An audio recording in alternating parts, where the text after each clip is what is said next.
하나님께서 우리에게 주시는 말씀은 신약성경 사도행전 27장 13절에서 20절까지 말씀입니다.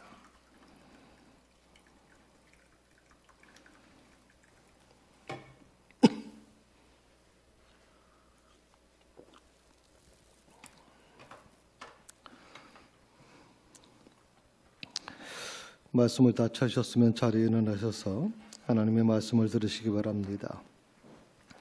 남풍이 순하게 불매 그들이 뜻을 이룬 줄 알고 닷을 감아 그레데 해변을 끼고 항해하더니 얼마 안 되어 성 가운데로부터 유라굴로라고 하는 강풍이 크게 일어나니 배가 밀려 바람을 맞추어 갈 수 없어 가는 대로 두고 쫓겨가다가 가우다라 하는 섬, 작은 섬 아래로 지나 간신히 거루를 잡아 끌어올리고 줄을 가지고 선체를 둘러 감고 스루디스에 걸릴까 두려워하여 연장을 내리고 그냥 쫓겨가더니 우리가 풍랑으로 심히 애쓰다가 이튿날 사공들이 짐을 바다에 풀어버리고 사흘째 되는 날에 배의 기구를 그들의 손으로 내버리니라. 여러 날 동안 해도 별도 보이지 아니하고 큰 풍랑이 그대로 있음에 구원의 영광마저 없어졌더라. 이것이 하나님의 말씀입니다. 아멘.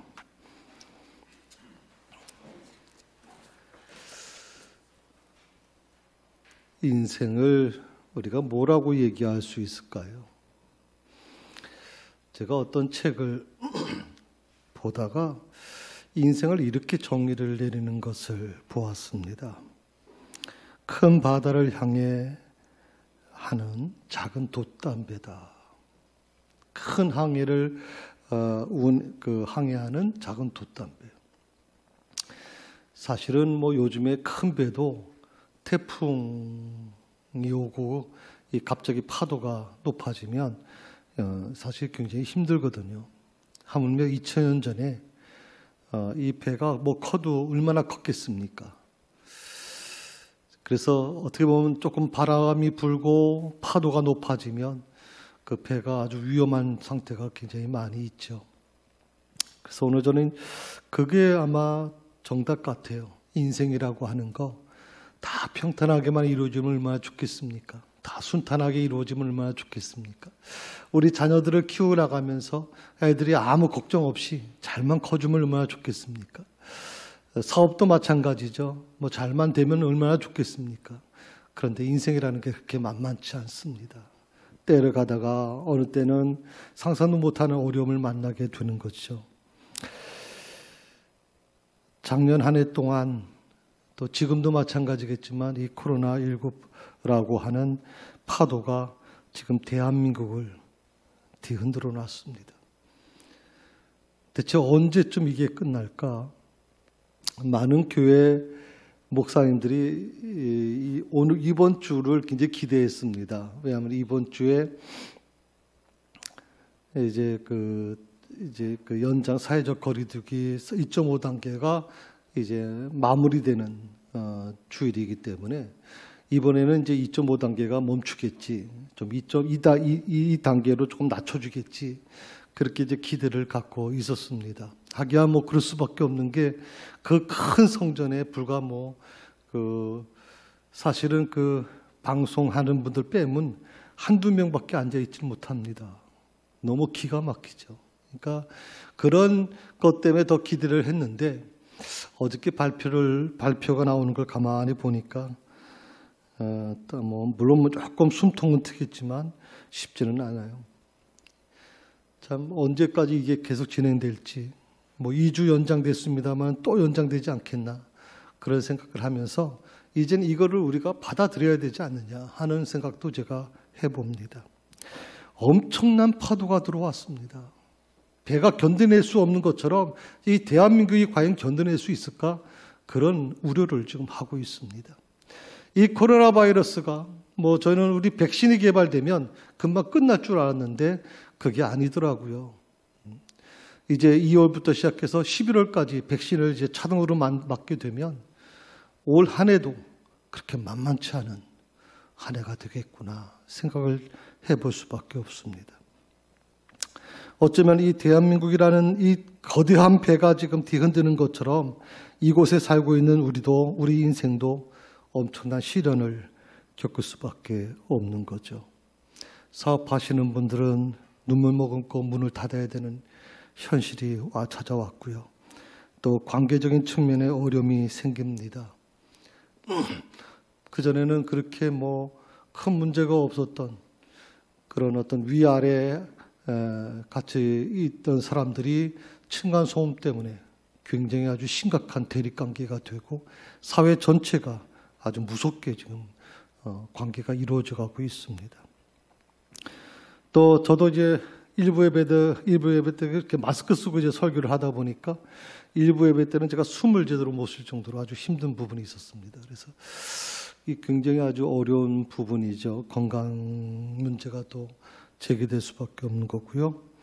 그 다음에 결국 영상 인터넷 예배로 드리면서 영적 침체가 우리 삶을 뒤덮고 있다고 봐도 과언이 아니죠.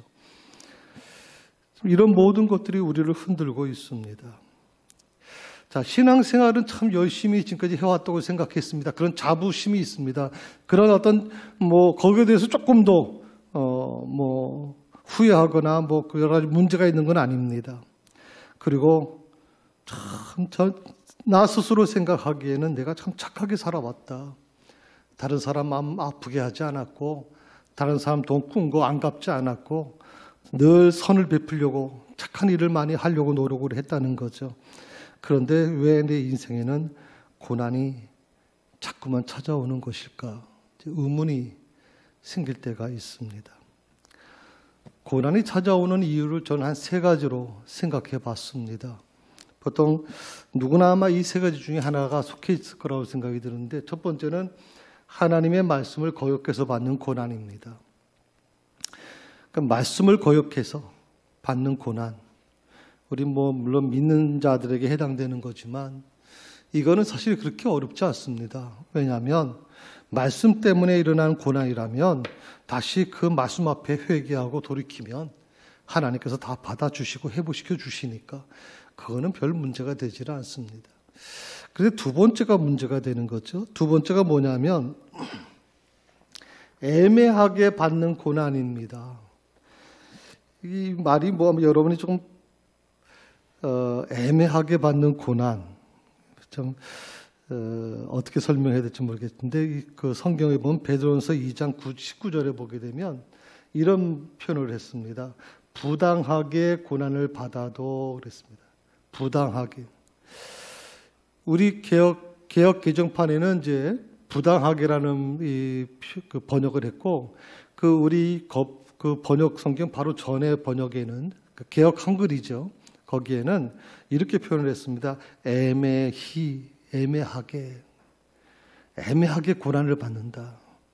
그리고 현대인의 성경이나 새 번역을 보게 되면 억울하게 고난을 받는다. 억울하다라는 표현을 썼어요. 억울하게. 좀 애매히라고 하는 표현보다는 억울하게 하는 말이 더 낫지 않겠나 생각해 봐요. 억울하게 받는 고난. 나는 잘못한 게 없어요. 나는 하나님 앞에서 부끄럽지 않아요. 근데 고난을 받아요. 저 억울한 고난이 돼요. 그래서 오늘 베드로는 이렇게 얘기를 했어요. 억울하게 고난을 받아도 하나님을 생각하면 슬픔을 참을 수 있고 그것은 아름다운 것이다라고 그렇게 가르치고 있어요. 또 오늘 이 말씀을 여러분이 이해하시려고 하면 우선 이 히브리적 사고방식을 이해해야 돼요. 그 당시 그 초대교회 성도들이 갖고 있던 헬라적인 어떤 그런 그 상황을 이해하지 못하면 이 말씀이 뭘 의미하는지 잘 몰라요. 자, 베드로가 예배를 인도합니다. 보통 기독교인들이 많이 모이면 한 50명, 보통 60명 정도 이렇게 그룹으로 모이지 않습니까? 그런데 갑자기 모이던 그 초대교회 교인들이 예배를 드릴 때 얼마나 감격스럽게 예배 드렸는지 모릅니다. 그들은 정말 뜨겁게 찬양하면서 감동으로 예배를 드렸을 텐데, 그런데 어느 날 보는데 그날은 어느 집사님, 어느 분이 너무나도 슬프인 겁니다. 얼굴이 굳어져 있습니다. 굉장히 힘들어하는 모습이 보입니다. 아니, 성도님 왜 이렇게 힘드세요? 왜 얼굴이 굳었어요? 그렇게 물어도 대답을 안 합니다. 나중에 누가 이렇게 얘기를 해줍니다. 주인으로부터 이유 없이 얻어맞고 왔습니다. 옷을 벗어봅니다. 온통 등 뒤에 그런 채찍 자국이 자국하고 피투성이가 되어 있습니다. 물어봅니다. 뭘 잘못해서 그렇게까지 맞았습니까? 아니요, 저는 잘못한 거 없습니다. 이유도 없이 주인이 감정에 휩싸여서 갑자기 옷을 벗으라고 그러고 갑자기 때리기 시작했습니다. 근데 여러분, 헬라 문화 속에는, 그 당시 로마의 법에는 주인이 그 하인을 때리는 것은 법에 어긋나질 않습니다. 이유 없이 때리는 것도 법에 접촉하지 않습니다. 되지 않습니다. 법에는 문제가 없는데, 법에는 잘못된 게 없다고 그러는데, 그런데 사도 베드로가 볼 때는 너무나도 기가 막힌 겁니다. 그래서 사도 베드로는 얘기합니다. 그렇게 학대하는 것은 부당한 것입니다.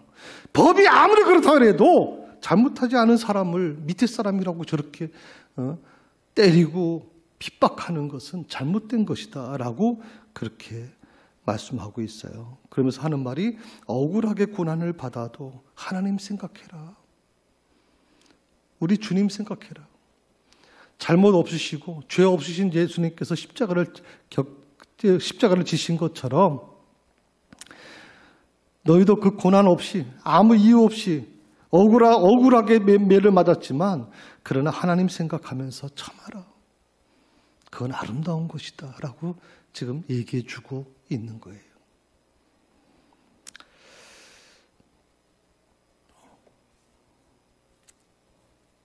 세 번째는 복음을 위해 받는 고난이에요. 가장 아름다운 고난이라고 볼 수 있죠. 사실은 많은 믿음의 사람들이 이 고난에 참여했습니다. 순교지 탐방을 해보면 참 복음 때문에 생명을 잃고 복음 때문에 살아가는 사람을 떠나보내는 아픔을 겪은 분들이 굉장히 많습니다. 이건 오직 우리 믿는 사람들이 가져야 될, 우리 믿는 사람들이 겪을 수밖에 없는 아픔들이겠죠. 복음 때문에 받는 고난. 자, 이 세 가지 중에 혹시라도 여러분이 고난을 겪고 있다면 그 고난은 어떤 것 때문에 온 것일까요? 첫 번째, 하나님 말씀 거역해서 받는 고난입니까? 아니면 두 번째, 억울하게 받는 고난입니까? 난 잘못한 거 없는데 이유도 없이 그런 고난을 겪고 계시다고 생각하시나요? 세 번째, 복음을 위해서 고난을 받고 계시는 겁니까? 이 세 가지 중에 어떤 것이 해당되는지 한번 여러분 생각해 보십시오. 자, 고난을 이길 수 있는 길이 뭘까요? 저는 야고보서 5장 13절에서 그 해답을 찾아봤습니다. 야고보 사도가 이렇게 말씀하고 있어요. 같이 읽어볼까요? 너희 중에 고난당한 자가 있느냐? 그는 기도할 것이요. 즐거워하는 자가 있느냐? 그는 찬송할지라. 자, 고난당하는 자가 있느냐? 뭐라 그랬어요? 기도하라 이 말이에요. 기도하라. 기도가 해답이라 이 말이에요. 고난을 만나셨어요, 여러분? 이유 없는 고난을 만나셨어요? 왜 이 고난이 온지 모르겠어요? 첫 번째, 두 번째, 세 번째 있는 분들, 그걸 따지기 전에 어떤 고난을 만났다면, 오늘 야고보 사도는 아주 단순하게 얘기하고 있어요. 기도해라. 기도해라. 어차피 피할 수 없는 고난이라면 불평하지 말라는 거예요. 불평하지 말고. 대학교 때 대학생들은 항상 수강 신청을 하게 돼요. 연초가 되면 수강 신청을 하게 되면 학기 초죠. 보통 두 가지로 나눠집니다. 하나는 필수 과목이 있고 하나는 선택 과목이 있습니다. 세대 그렇죠? 예. 그 선택 과목은 내가 한 일주일 동안 듣게 해줘요. 그래서 교수가 마음에 안 들어. 가르치는 게 마음에 안 들어. 그리고 과목이 내가 원하던 과목이 내용이 아니야. 그러면 어떻게 바꿀 수 있어요. 취소시킬 수 있어요. 다른 과목을 들을 수 있어요. 근데 필수 과목은 어떻게 돼요? 못 바꿔요, 여러분. 필수 과목은. 필수 과목은 내가 원통 원치 않던 간에 반드시 들어야 돼요. 통과해야 돼요. 이 장로회 신학대학, 제가 신학대학에 공부하면서 제일 힘들었던 게 뭐냐면 어학 프로그램이. 헬라어, 히브리어, 독일어. 이런 과목들이 너무 힘들어요. 근데 그걸 통과하지 않으면, 패스하지 못하면 학교 졸업을 못해요. 내가 원하던 원치 않던 간에 반드시 들어야만 하는 거예요. 반드시. 참 그게 너무나도 힘들었거든요. 저는 고난이라는 것도 마찬가지로 생각하거든요. 내게 찾아온 고난이 그 고난을 선택이 아닌 필수 과목으로 좀 여기라 이 말이에요. 어차피 내가 감당할 것이라면 그래, 내가 기쁘게 그걸 감당해야지. 지금은 힘들지만 그걸 감당해야 되겠다. 피한다고 될 수 있는 게 아니구나. 그렇게 생각했으면 좋겠다 이 말이. 고난이 주는 유익이 뭘까요? 제가 이렇게 여러분에게 질문을 드리면서도 고난이 뭐가 유익이 된다 그러십니까? 고난을 좋아할 사람이 누가 있습니까? 그런데 오늘 시편 119편 67절하고 71절을 보게 되면 이렇게 시인은 고백하고 있어요. 고난당하기 전에는 내가 그릇 행했습니다. 그런데 고난당한 후에는 고난당하고 보니까 주의 말씀을 지킵니다. 고난당하기 전에는 내가 그릇 행했어요. 그런데 고난을 통해서 주의 말씀을 지키게 됐고요. 71절에 보면 고난당한 것이 그래서 이렇게 고백했죠. 내게 유익이다. 고난을 유익이라고 얘기하는 데는 성경밖에 없는 것 같아요. 나는 고난을 유익이라고 하는. 고난을 좋아할 사람이 누가 있어요, 여러분? 그런데 고난이 내게 유익이래. 왜? 그걸 통해서 내가 주의 율례를 배우게 되었기 때문입니다. 아멘.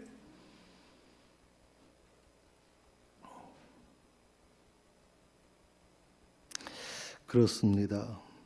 고난은 내가 잘못 살고 있을 때 나로 하여금 다시 하나님 자녀답게 살게끔 만들어주는 거예요.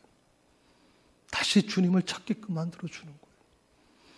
그러니까 고난의 기간 동안에 왜 내게 고난이 왔지? 불평불만하고 하나님 없어라고 해서 땡깡 쓰지 하지 말고 그때 하나님께 무릎을 꿇으라 이 말이에요. 이 고난이 왜 왔습니까, 하나님? 이 고난이 왜 나에게 찾아온 것입니까? 라고 물으셔야 돼요.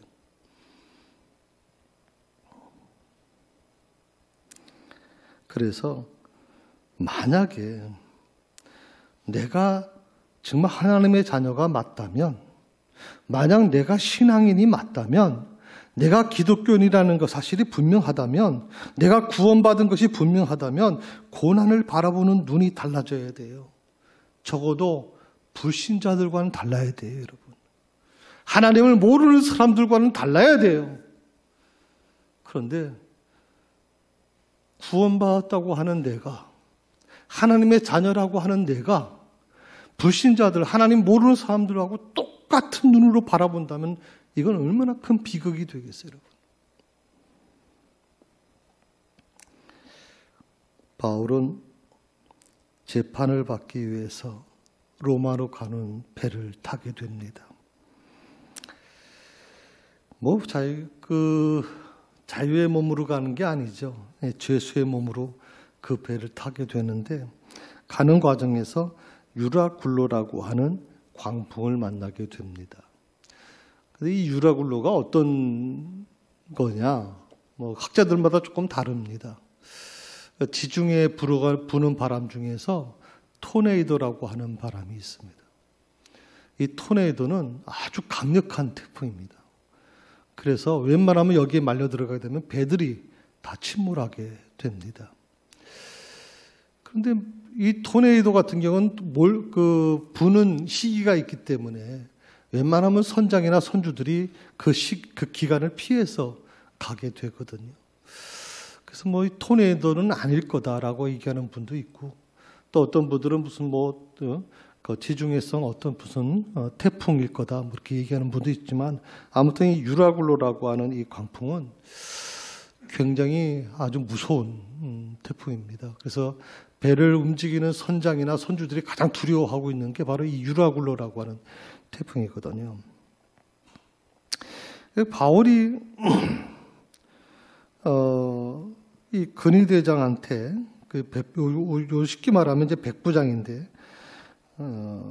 출항을 좀 미룰 것을 요구하거든요. 한번 보시겠어요? 자, 이렇게 얘기합니다. 여러분, 내 생각에는 이번 항해로 화물과 배가 큰 피해를 입을 뿐만 아니라 우리 생명까지도 위험할 것 같습니다. 위험할 것 같습니다. 근데 11절에 보면 근위대장이 백부장입니다. 뭐라고 얘기하면 바울의 말보다 선장과 선주의 말을 더 믿었다라고 얘기하고 있습니다. 구체적으로 바울이라고 하는 사람이 어떤 상황에서 지금 로마로 가고 있는지로 이 백부장이 아마 몰랐을 리는 없을 거라고 생각이 됐거든요. 또 바울이 구체적으로 지금 백부장한테, 거기 모인 모든 사람들한테 구체적인 얘기를 합니다. 이번 항해로 화물과 배가 큰 피해를 입습니다. 당신의 생명까지도 위험합니다. 그러니 조금 미루십시오라고 요구하고 있거든요. 그런데 오늘 이 근위대장 백부장이 누구 말을 믿습니까? 바울의 말을 믿는 것이 아니라 오히려 선주와 선장의 말을 더 믿었더라.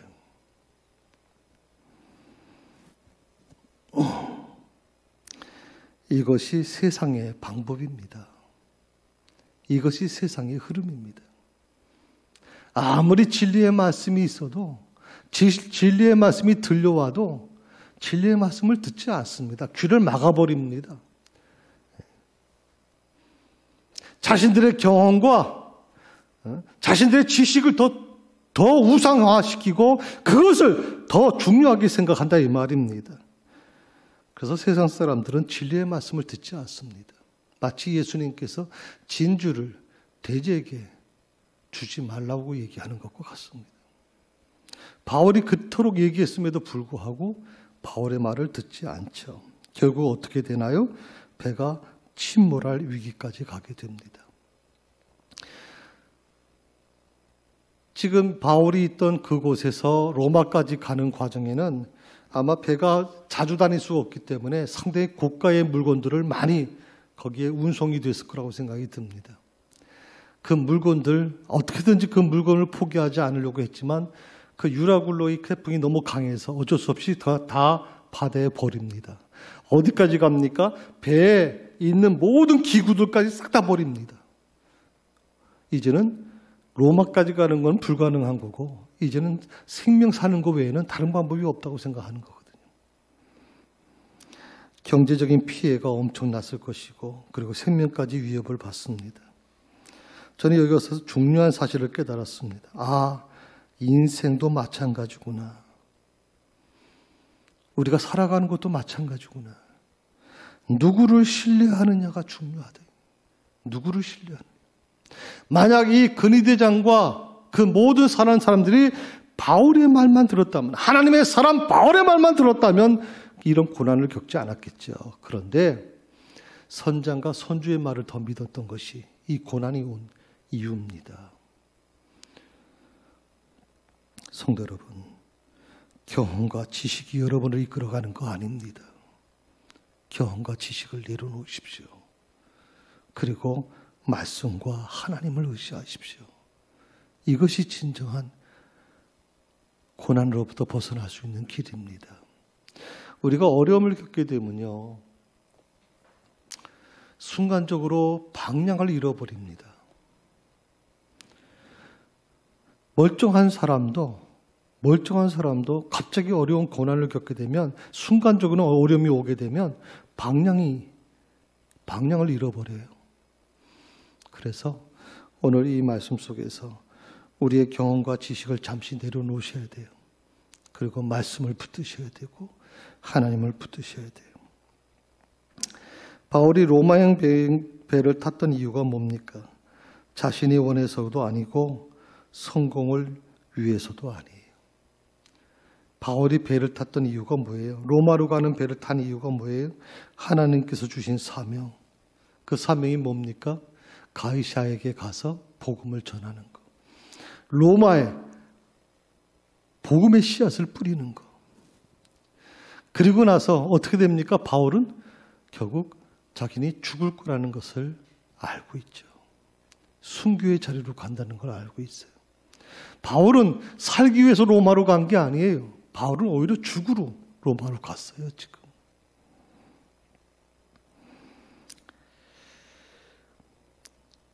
사역을 열심히 감당하는 성도들에게도 원치 않는 유라굴로가 찾아올 때가 있어요.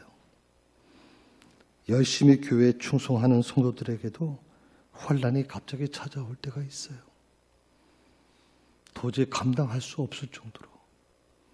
아주 어떻게 보면 하나님께서 마지막 아주 막다른 골목으로 몰아갈 때가 있어요.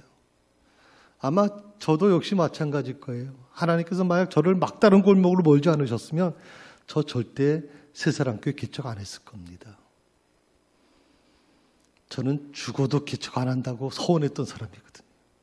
저희 아버님이 개척한 목사이기 때문에 저는 죽어도 개척하지 않겠다고 생각했던 거예요. 근데 하나님께서 더 이상 피할 길을 다 차단시켜 버리셨어요.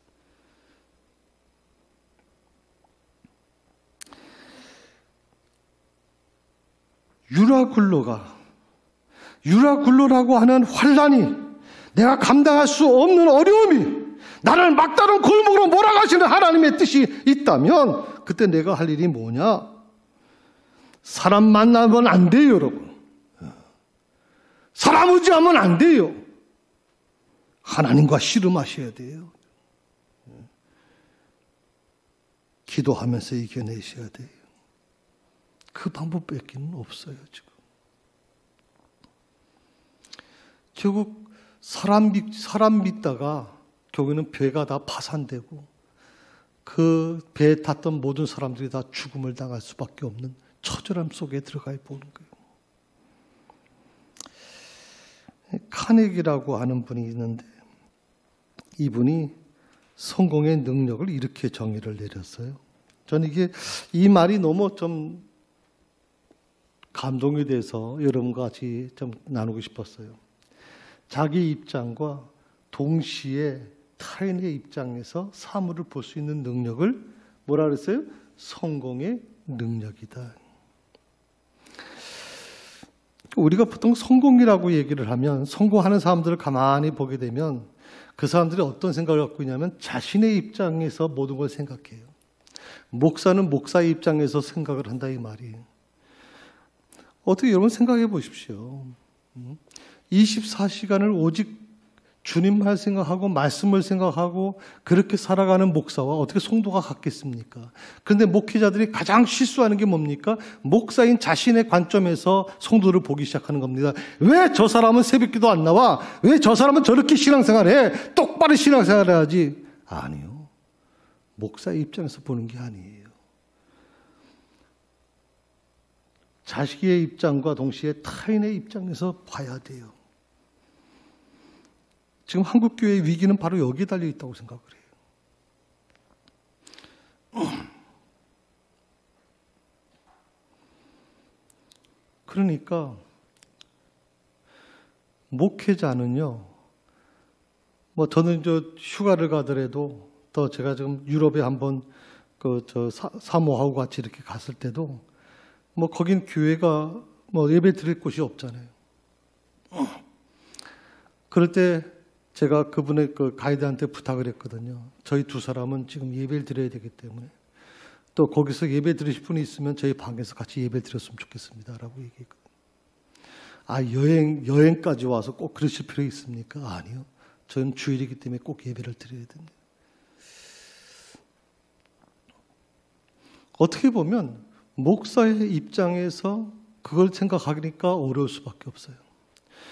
회사도 마찬가지예요. 회사의 CEO면 CEO의 입장, 자기 입장에서 사원들을 바라보게 되면, 부하 직원들을 바라보게 되면 정말 힘들 수밖에 없는 거예요. 어떻게 해요? 목사가 밑으로 내려오셔야 돼요. 성도들과 눈높이를 같이 하게 돼요. 자기 입장과 동시에 타인의 입장에서 모든 걸 볼 수 있을 때 그게 가능할 수 있다고 봐요. 저는 이것을 어디서 봤냐면 요셉을 통해서 봤어요. 감옥에 억울하게 갇혀있던 이 요셉.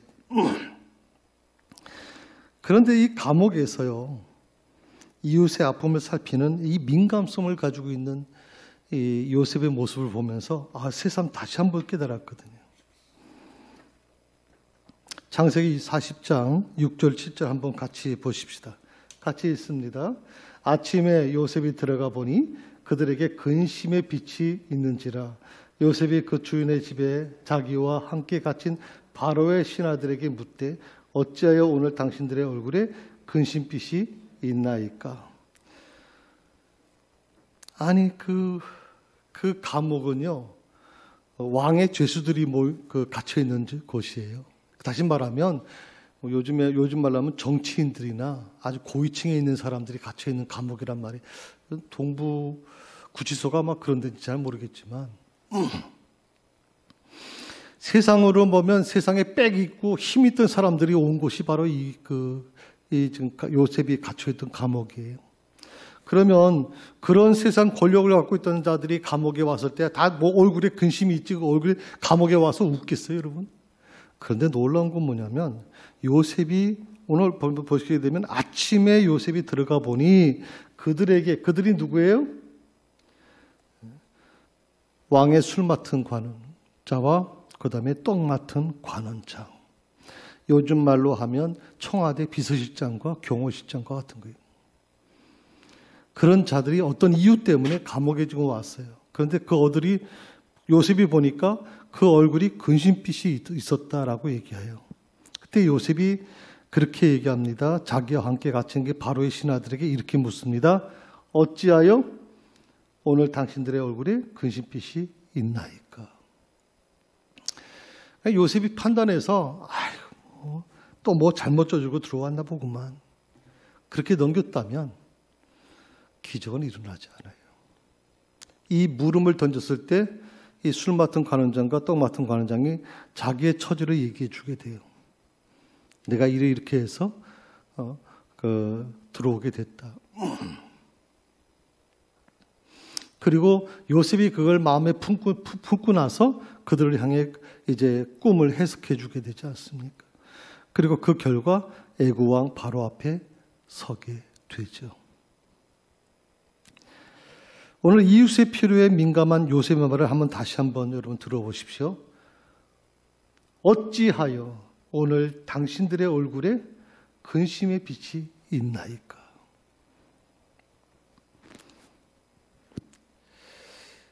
혹시 여러분 주변에 어떤 분이 지금 얼굴에 근심을 가져요.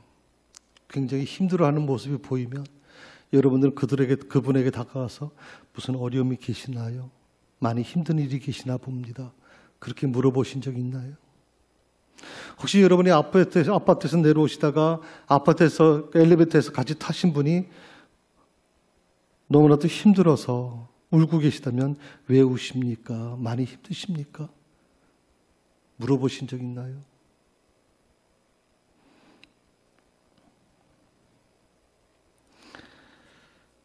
저는 이 물음을 우리가 던질 수 있어야 된다 생각하거든요. 하나님이 우리에게 맡겨준 사명은 바로 그거라고 생각해요. 이 물음을 던지는 것이 진정한 요셉과 같은 놀라운 일을 행할 수 있는 사람의 모습이거든요. 코로나19로 인해서 사회 곳곳에 안전망이 무너져 가고 있어요. 다시 또 2주 연장되면서 이게 2주 연장만 되겠습니까? 구정까지 계속 갈 것이고 또 백신이 한 60% 국민의 60% 될 때까지 계속적으로 지금 이게 연장될 가능성이 많거든요. 지금도 살기 힘들다. 지금도 못 살겠다. 지금 감당할 수 없어서 자살하는 사람도 일어나고 있는데 앞으로 더 얼마나 많은 사람들이 무너지고 힘들어지겠습니까? 도움을 받지 못한 채 통곡하며 울고 있는 분들이 굉장히 이 사회에 많이 있을 거라고 생각합니다. 저는 그들을 끌어안을 수 있는 게 누굴까요? 이 정부가 끌어안을 수 있을까요? 제가 볼 때는 불가능한 것 같습니다. 그들을 끌어안을 수 있는 것은 오직 저는 교회라고 생각합니다. 정말 하나님 믿는 사람들이 그 일을 해야 됩니다. 교회가 뭐 예배를 드리지 못하게 한다 그래가지고 뭐 법정 소송까지 하고 지금 뭐 굉장히 지금 난리들이지만 저는 그것보다 더 중요한 것은 처절하게 정말 숨어서 곳곳에서 정말 피눈물 흘리는 사람들, 흐르게 우는 사람들을 모든 것이 무너져서 더 이상 희망을 갖지 못하는 사람들에게 교회가 어떻게 저들을 다가가서 끌어안아 줄 수 있을까 하는 것입니다. 사실 저는 목사가 된 이유가 바로 그것 때문에 목사가 된 거거든요. 그 일을 교회가 하지 못한다면 저는 예배를 드리고 안 드리고 문제가 아니라 하나님께서 이 교회를 향해서 어떻게 진노하실까 하는 생각이 드는 거예요. 어떻게 진노하실까?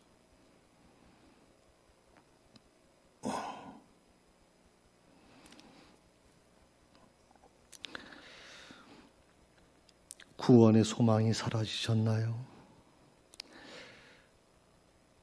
구원의 소망을 다시 회복할 수 있는 길이 뭘까요?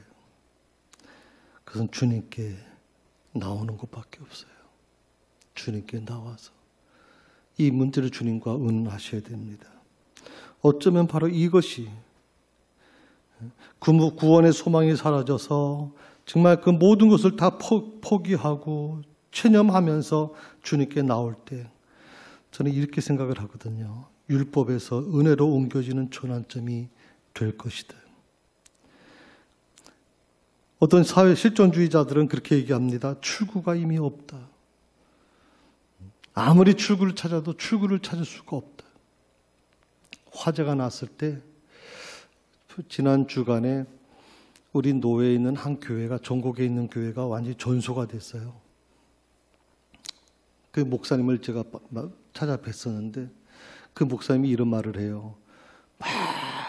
막 불이 나고 막 연기가 나는데 소방수들을 그 소방관들이 다 오셨는데 밖에서 물만 뿌리지 뭐 적극적으로 대처를 안 하고 있대요. 그래서 이 목사님이 막 너무 안타까워가지고 막 뛰어들어가지고 막 그 만류하는데 뛰어들어가는데 책 진입도 하기 전에 이 매캐한 연기 때문에 막 쓰러질 것 같더라. 앞이 보이지 않더라.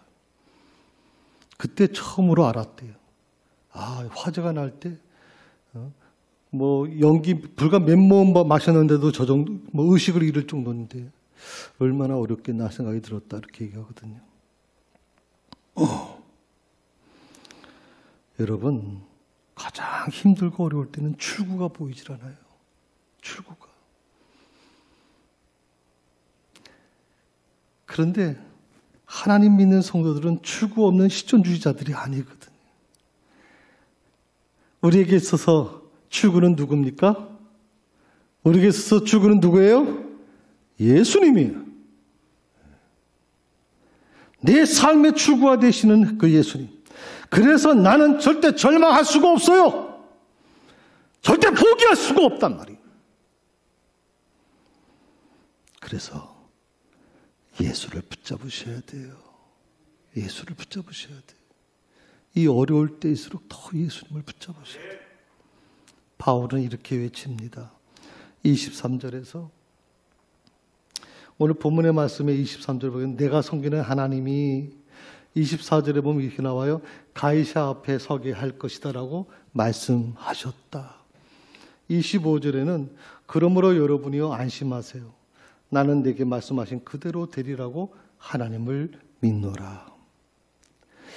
참 귀한 말씀을 주셨어요. 내가 섬기는 하나님은 쭉 나오는 거예요. 내게 말씀하신 그대로 되리라고 하나님을 나는 믿는다. 저는 그 하나님을 믿습니다. 여러분의 하나님은 어떤 분이십니까? 오늘 바울이 사람들 앞에서 내가 섬기는 하나님은 분명히 내게 말씀하신 것을 반드시 이루어 주실 것이다. 나는 그대로 될 것이라고 믿는다.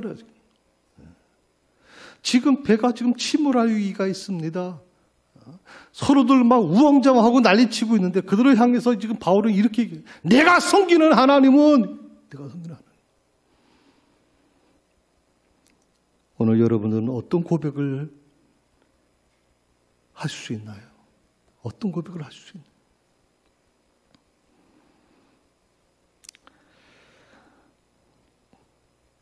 저는 한때 이런 생각을 한 적이 있어요. 새사랑교회가 부흥하지 못하는 것은 때를 잘못 만났기 때문에 그렇다. 나는 때를 잘못 만난 목사다. 또 이 새사랑교회는 위치가 나쁘다. 성장할 수가 없다. 세 번째로 새사랑교회는 인재가 없다. 인재가 없다. 네 번째로 우리 교회는 그릇이 큰 사람이 전혀 없다. 그래서 안 되는 이유를 자꾸만 외부에서 찾아온 거예요. 나는 열심히 했는데 다 외부에서 문제가 있는 거예요. 이것 때문에 문제가 있어요. 그런데 하나님께서 어느 순간 제게 이런 마음을 주셨어요. 백 목사, 자리가 나빠서 그런 거 아니야.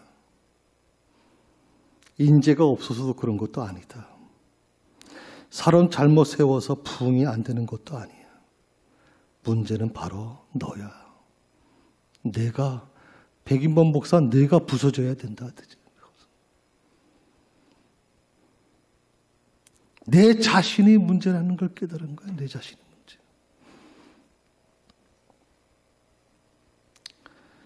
인생의 유라굴로가 찾아왔어요. 저는 여러분에게 이렇게 말씀드리고 싶어요. 이제 그것을 뛰어넘으셔야 돼요. 도저히 내 힘으로 할 수 없다고 판단하고 아무리 머리 굴리고 아무리 사람 만나서 얘기해봐도 안 되잖아요. 그것은 오직 주님께 의지할 때 가능한 거예요. 인생의 유라굴로를 만나신 분들에게 다시 부탁드립니다. 여러분 자신을 의지하지 마세요. 내 자신을 내려놓으시고 오직 하나님을 의지하시고 이 모든 내게 처한 이 전대미문의 고난 중에서도 분명 하나님의 섭리가 있을 거예요. 바로 이 하나님의 섭리 가운데 나를 회복시켜 나가실 거라고 믿고 저는 2021년은 전능하신 하나님의 열심히 새사랑교회를 통해서 일하실 거라고 저는 믿습니다. 21년은 전능하신 하나님의 열심히 여러분이 세운 계획들 위해 여러분의 일터 위해 반드시 이루어질 거라고 저는 믿습니다. 기도하십시다. 하나님 아버지, 나에게 찾아온 이 광풍, 유라굴로와 같은 참 힘든 고난이 제가 볼 때는 너무나도 힘들지만 분명히 하나님의 목적과 계획이 있다는 것을 알고 있습니다. 그런데 하나님, 저는 지금 많이 지쳐 있습니다.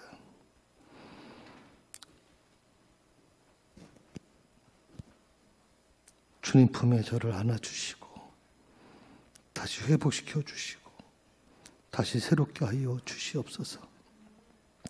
2021년에는 내 지식과 경험보다 오직 하나님의 말씀을 붙잡고 기도하며 살아가게 하여 주시옵소서. 예수님의 이름으로 기도드립니다. 아멘.